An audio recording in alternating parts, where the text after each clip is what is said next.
Olá, eu sou a Ana e esse é mais um Ponderações. E eu chamei esse de Who Watches the Watchmen, que é uma citação. E eu vou pedir desculpas, porque ultimamente toda vez que eu coloco alguma citação no título de um vídeo, alguma pessoa vem criticando por algum motivo ou por outro. Então, nenhum homem é uma ilha, tinha que ser ninguém é uma ilha para ser politicamente correto. Então, provavelmente alguém vai reclamar de que está em inglês, mas está em inglês porque é uma citação e é uma citação muito importante. Ela deriva da graphic novel do Alan Moore, Watchmen. E Watchmen significa vigilante. Então, o título do meu vídeo é Quem Vigia os Vigilantes. E por que é que eu estou intitulando esta ponderação com algo tão que parece alheio ao que está acontecendo no Brasil? O que está acontecendo no Brasil é para lá de preocupante. Eu diria que era preocupante há 1 ano e meio atrás. Hoje é desesperador. E é desesperador, é amargo e é impossível permanecer alheio, muito embora a maior parte da população permaneça alheia. Vamos começar por algo muito simples. Existe verdade, existe mentira, existe narrativa, existe percepção, existe ponto de vista, existe fake news.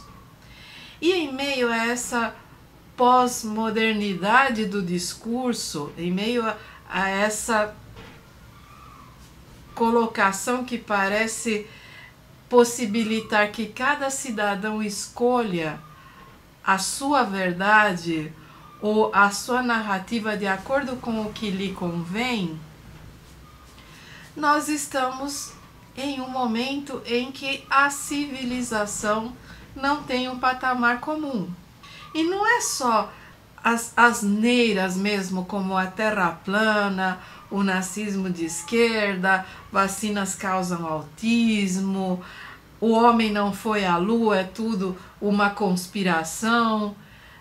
Não são essas coisas absurdas que qualquer pessoa com um mínimo de bom senso consegue olhar e dizer: nossa, isso é uma asneira, isso é uma besteira sem tamanho. Nós temos que começar a pensar nos níveis mínimos de consenso para que o processo civilizatório permaneça. Semana passada eu estava assistindo ao programa de entrevistas do Graham Norton e o comediante David Mitchell estava lá para promover um livro e dizia o seguinte: não há como haver vida civilizada se as pessoas começam a acreditar que a Terra é plana, ou se as pessoas começam a utilizar o mínimo de bom senso para olhar para a vida com sinais trocados. E é isso que eu quero discutir nesse vídeo.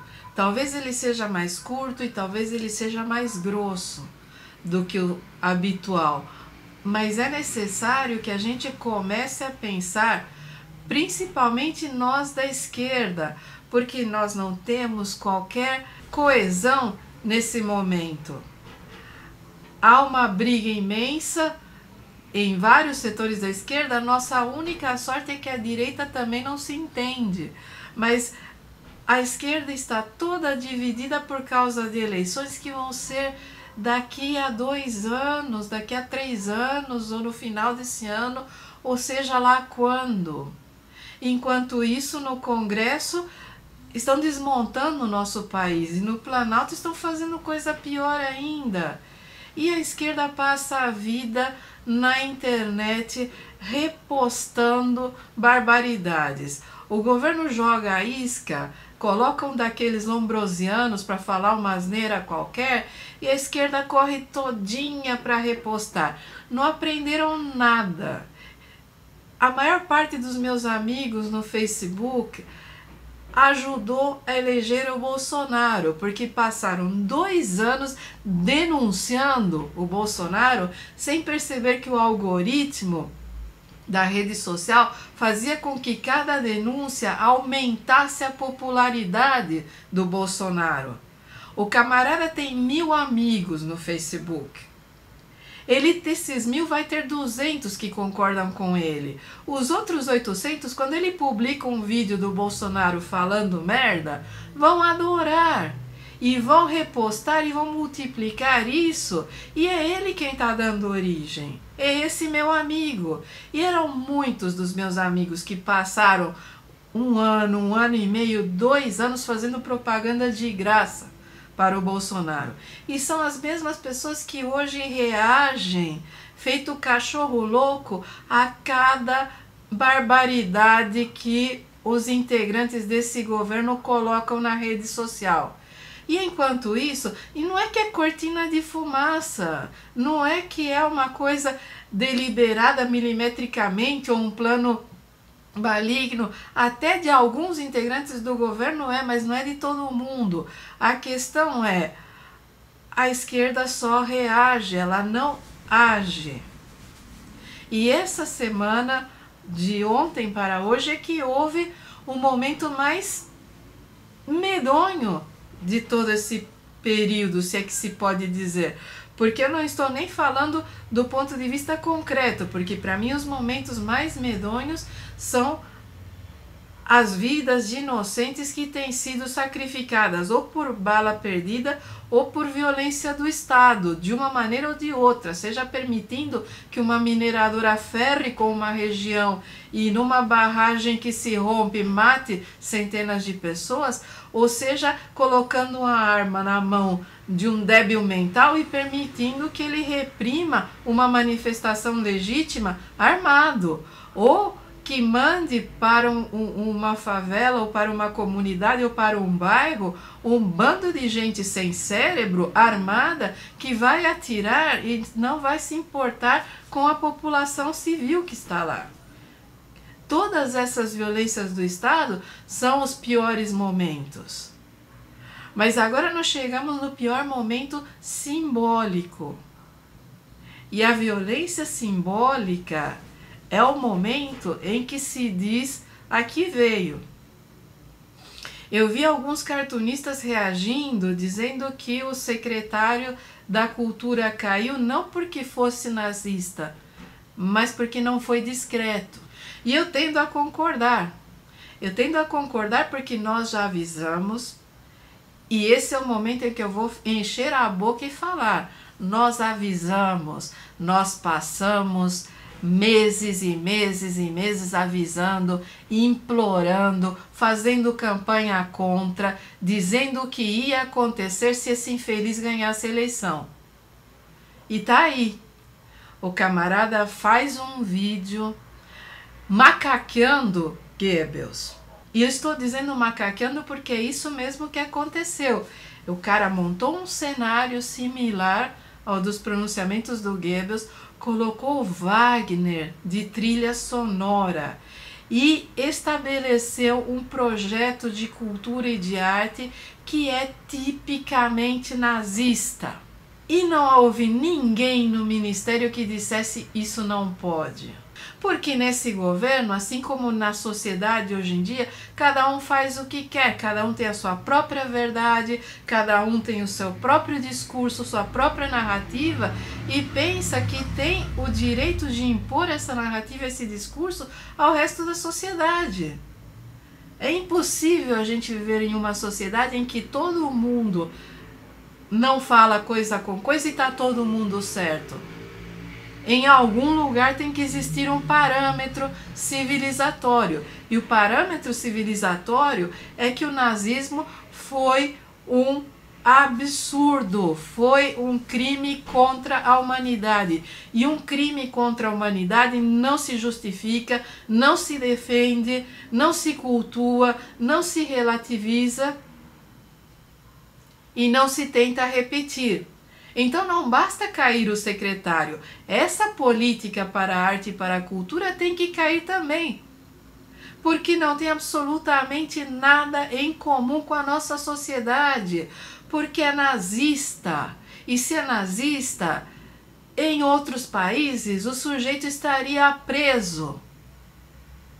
Não há como justificar, não há como defender.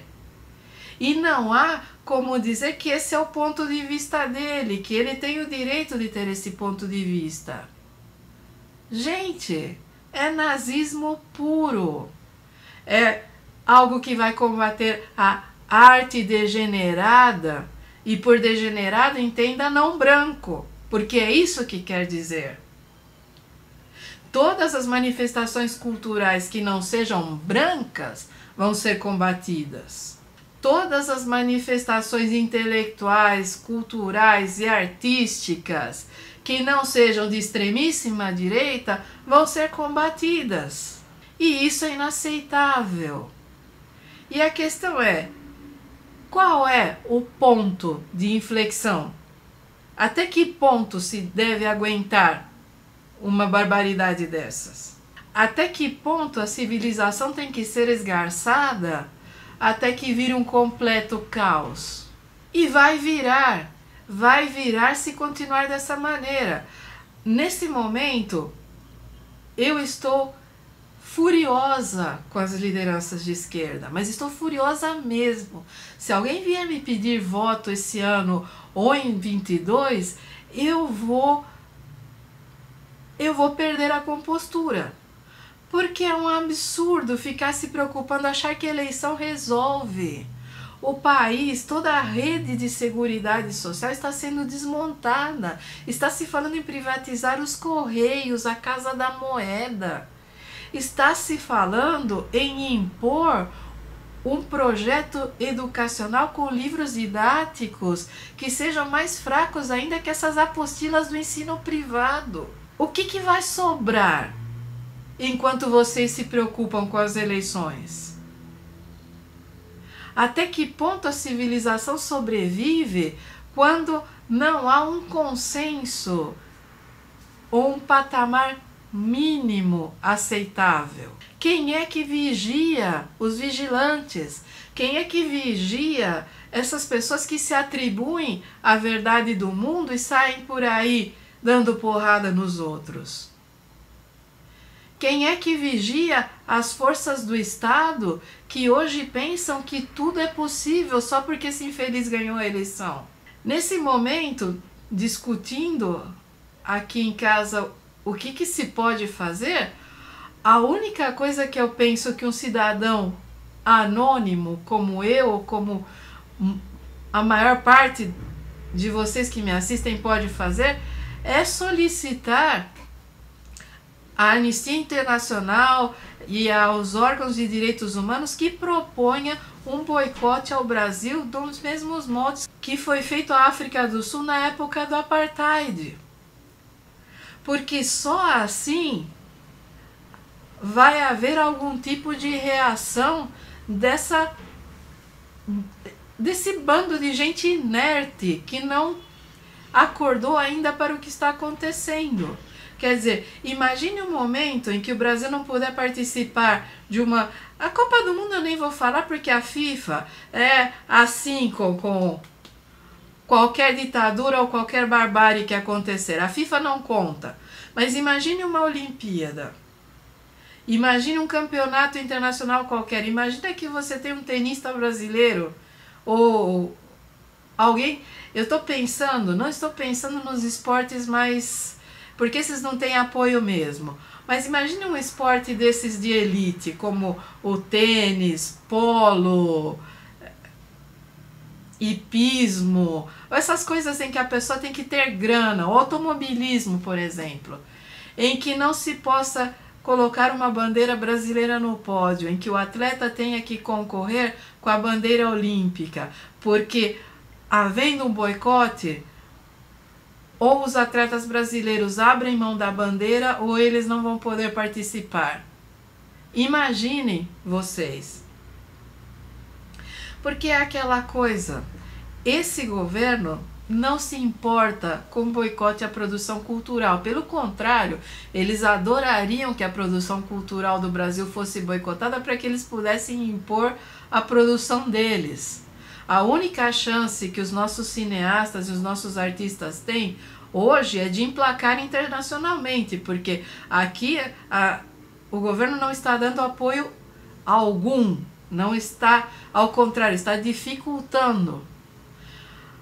Imaginem a questão universitária. O governo não se importa, porque se as nossas universidades públicas forem difamadas e achincalhadas lá fora, para eles é uma vitória, porque eles querem mesmo desmontar a universidade pública. Agora, o esporte é diferente, porque o esporte, imagina uma Copa Internacional, não a da FIFA, mas essas outras que são a Libertadores ou essas finais do mundo, né, que você tem os continentes se enfrentando, ou quando tem esses jogos amistosos internacionais.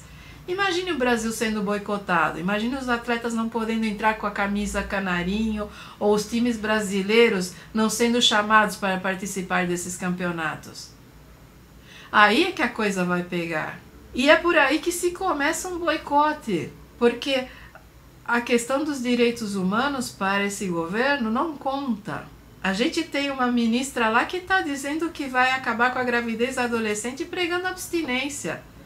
A mulher do Bush filho lá do W, do infeliz que gelou no 11 de setembro, também tinha esse plano. E fracassou.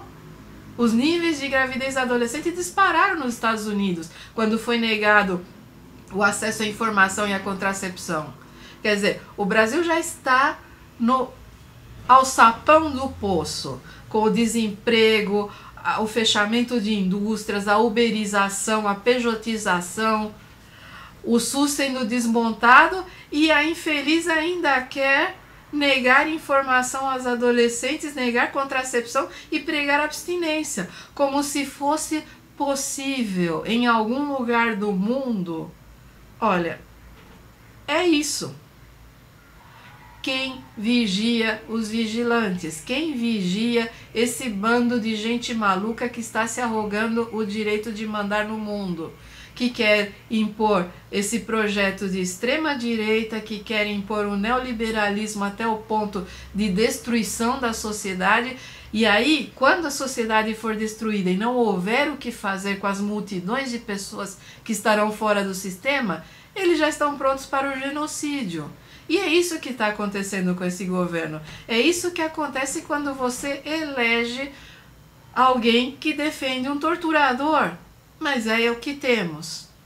Então, esse foi mais um Ponderações. O canal tem um Apoia-se e o Apoia-se fica aqui na descrição. Eu não sou daquelas pessoas que pede like, eu não falo para inscrever no canal e também não vou ficar falando tanto assim no Apoia-se, porque eu acho que se a pessoa puder ajudar, ela ajuda, e se ela não puder, poxa, paciência, estamos aqui para isso, estamos todo mundo junto nessa barbárie e vamos sobreviver do jeito que der, né? Que seja com ou sem apoio. Então, para o fim do mês, no Interlocuções, eu pretendo conversar com vocês sobre a professora Enide Mesquita Samara, que foi minha orientadora lá na USP, de saudosa memória e que faz uma falta danada hoje. E fica para vocês pensarem, gente, qual é o patamar mínimo da civilização? Qual é o momento em que a gente vai ter que dar por perdido? Quando é que o salve-se quem puder vai ser instaurado? Se é que já não foi. Quem vigia os vigilantes? E é isso. Até a próxima.